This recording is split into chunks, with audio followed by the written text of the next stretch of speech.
Welcome to T4 tutorial. आज की इस वीडियो में मैं आपको बताऊंगा कि आप कीबोर्ड जब लेने लगते हैं तो आपको समझ नहीं आती कि कौन सा और किस तरह का कीबोर्ड लेना है। स्टूडेंट्स के लिए कुछ और तरह के कीबोर्ड होते हैं, ऑफिस में काम करने वाले लोगों के लिए कुछ और तरह के कीबोर्ड होते हैं, और वो लोग जो कि गेमिंग पर्पज़ के लिए कीबोर्ड्स लेना चाह रहे होते हैं उनके लिए कुछ और तरह के कीबोर्ड्स होते हैं। तो चलें, सबसे पहले मैं आपको कीबोर्ड दिखाता हूँ। ये वाला कीबोर्ड, ये है फुल मैकेनिकल कीबोर्ड। इसमें भी क्वालिटीज़ आती हैं। आप दुकानदार जो होते हैं वो बाद औक़ात half mechanical keyboard full mechanical keyboard की प्राइस में दे देते हैं। तो इसका आपने ख्याल रखना। तो इसकी निशानी ये होती है कि इसकी जो कीज़ होती हैं ये बहुत ज़्यादा स्मूथ होती हैं, टाइपिंग करने का मज़ा आ जाता है। ऐसे लोग जिन्होंने ज़्यादा देर तक टाइपिंग करनी है तो उनके लिए एक बेटर चॉइस है।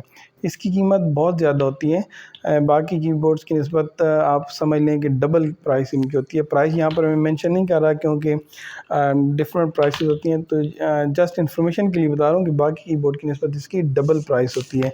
बहुत अच्छा है। पर्सनली मैं ख़ुद भी इसी कीबोर्ड को यूज़ कर रहा हूँ, या आप किसी भी कंपनी का यूज़ कर सकते हैं। बस ये है कि फुल मैकेनिकल होना चाहिए। फुल मैकेनिकल में ये होता है कि इनके नीचे ना रबड़ नहीं लगे होते कीज़ के नीचे। आप जब टाइपिंग करते हैं तो बड़ी स्मूथली ये टाइपिंग करता है, ये देखें। अच्छा, फिर इसके बाद दूसरा होता है हाफ़ मैकेनिकल कीबोर्ड। ये आप देखें, ये हाफ़ मैकेनिकल कीबोर्ड है। ये भी फुल मैकेनिकल कीबोर्ड की तरह लगते हैं, लेकिन ये उस तरह से ईज़ी टू यूज़ नहीं है। लेकिन फिर भी जिनका बजट ज़रा कम है तो फुल मैकेनिकल कीबोर्ड के बजाय वो ये वाला कीबोर्ड ख़रीद सकते हैं। अच्छा, जिन लोगों ने फुल मैकेनिकल कीबोर्ड यूज़ नहीं किया हुआ तो उनको समझ नहीं आती कि ये फुल मैकेनिकल है या हाफ मैकेनिकल है, लेकिन अगर आप टाइपिंग करेंगे तो आपको थोड़ा बहुत आइडिया हो जाएगा। चलें, अब नेक्स्ट ये है, इस तरह के कुछ कीबोर्ड्स हमारे पास आते हैं। ये दफ्तरी इस्तेमाल के लिए होते हैं। अब ये एप्पल का कीबोर्ड है।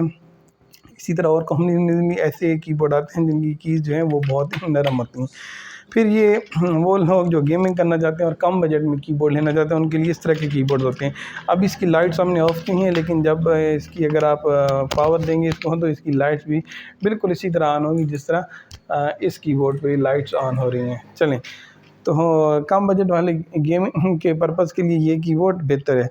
अब हम आते हैं इस कीबोर्ड की तरफ। ये जो लैब्स वगैरह में और इधर-उधर दफ्तरों में इस्तेमाल हो रहे होते हैं ये वाले कीबोर्ड, ये बड़े परफेक्ट किस्म के कीबोर्ड हैं, लेकिन इनकी जो कीज़ होती हैं ये इतनी ज़्यादा ईज़ी टू यूज़ नहीं होती, लेकिन कम बजट में होते हैं तो ये एक कम बजट वालों के लिए बेटर चॉइस हो सकती है। इसी तरीके से वो लोग जो अपने लैपटॉप के लिए कोई एक्सटर्नल कीबोर्ड लेना चाह रहे हैं तो इस तरह के बिल्कुल बारीक स्किन वाले कीबोर्ड जो हैं वो हम मार्केट में आते रहते हैं। तो इस तरह के कीबोर्ड्स भी आप बाय कर सकते हैं। ये देखें, बहुत ज़्यादा बारीक है। आप अपने लैपटॉप के बैग के साथ इसको आसानी से रख सकते हैं। इसी तरह से थोड़ी सी अगर कम रेंज में जाएँ तो इस तरह के भी कीबोर्ड होते हैं जो कि बहुत अच्छे कीबोर्ड हैं। ये भी छोटे साइज़ में। अब इस तरह के भी कीबोर्ड्स आपको मार्केट में मिल जाएंगे। ये देखें, छोटा सा कीबोर्ड है, लैपटॉप के लिए भी इस्तेमाल करें, और अगर आपका मोबाइल फ़ोन है तो मोबाइल फ़ोन के लिए भी आप इस्तेमाल कर सकते हैं। ये देखें, अब इस पर हमने मोबाइल फ़ोन रखा हुआ है। तो रही बात ये कि आपने कौन सा कीबोर्ड लेना है, तो जो प्रोग्रामर हज़रात हैं वो लोग जो प्रोग्रामिंग करना चाहते हैं तो उनके लिए रिकमेंडेड ये है कि वो फुल मैकेनिकल कीबोर्ड लें, ये वाला या इस तरह का कोई भी और कीबोर्ड। और अगर आपको बजट कम है तो आप हाफ मैकेनिकल कीबोर्ड लें। ऐसे लोग जो कि गेमिंग पर्पज़ के लिए लेना चाहते हैं तो वो बेशक मैकेनिकल कीबोर्ड ना लें, वो इस तरह का कोई लाइटों वाला कीबोर्ड ले लें। इसकी लाइट्स ऑफ हैं अभी, लेकिन इसकी भी लाइट्स होती हैं। और ऐसे लोग जिनका बजट कम है और दफ्तरी काम करने हैं तो वो इस तरह के कीबोर्ड्स ले सकते हैं। ये डेल, एसर, लिनोवो, इस तरह के कीबोर्ड ये आते रहते हैं। और अगर लैपटॉप्स के लिए चाहिए तो ये वाले।